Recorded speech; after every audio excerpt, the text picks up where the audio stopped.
بسم اللہ الرحمن الرحیم۔ السلام علیکم۔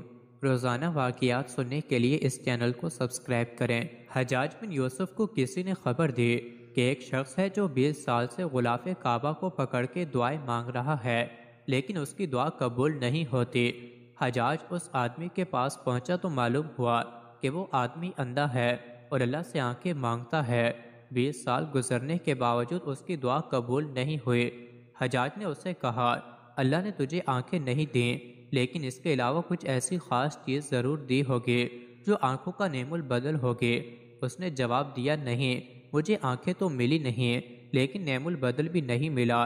حجاج نے اس کو اپنی تلوار دیتے ہوئے کہا، اچھا، یہ میری تلوار رکھو، میں 3 دن بعد یہی کعبہ کے پاس آؤں گا، اگر تیری آنکھیں واپس نہ آئی ہوئیں تو تجھے قتل کر دوں گا۔ 3 دن بعد جب حجاج واپس وہاں آیا تو شخص کی بینائی واپس آ چکی تھی۔ حجاج نے کہا، اب تجھے معلوم ہوا کہ دعا مانگنے کا طریقہ کیا ہے۔ ہمارے ایک دوست کو 1 سال پہلے سرطان کینسر ہوا تھا۔ بتاتے ہیں کہ میں جس ہسپتال میں تھا وہاں ایک شخص آیا، اس کو بھی سرطان تھا۔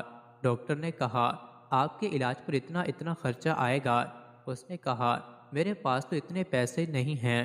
کسی نے اس کو کہا کہ اللہ سے تہجد میں اٹھ کر مانگو، اللہ ضرور پیسوں کا انتظام کر دے گا۔ اس شخص نے نہ جانے کس طرح اللہ سے مانگا کہ چند دن بعد اس کا سرطان ہی ختم ہو گیا۔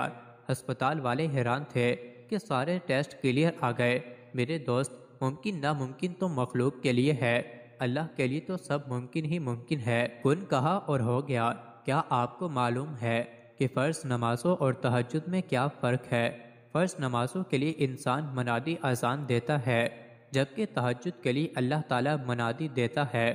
فرض نمازوں کے لیے ندا اذان کو تمام انسان سنتے ہیں، جبکہ تہجد کی ندا کو بعض خوش بخت انسان سنتے ہیں۔ فرض نماز کو بہت سارے لوگ پڑھتے ہیں، جبکہ تہجد کو اللہ تعالیٰ کے خاص بندے پڑھتے ہیں۔ فرض نماز کی پکار ہے، حی علی الصلاۃ، آؤ نماز کی طرف، جبکہ تہجد کے لیے پکار ہے، کوئی مجھ سے مانگنے والا، میں اس کو عطا کروں۔ اے اللہ، ہمیں تہجد کی محبت اور اسے پڑھنے کی توفیق عطا فرما۔ آمین ثم آمین۔ مزید ایسے ہی ویڈیوز کے لیے چینل کو ضرور سبسکرائب کریں۔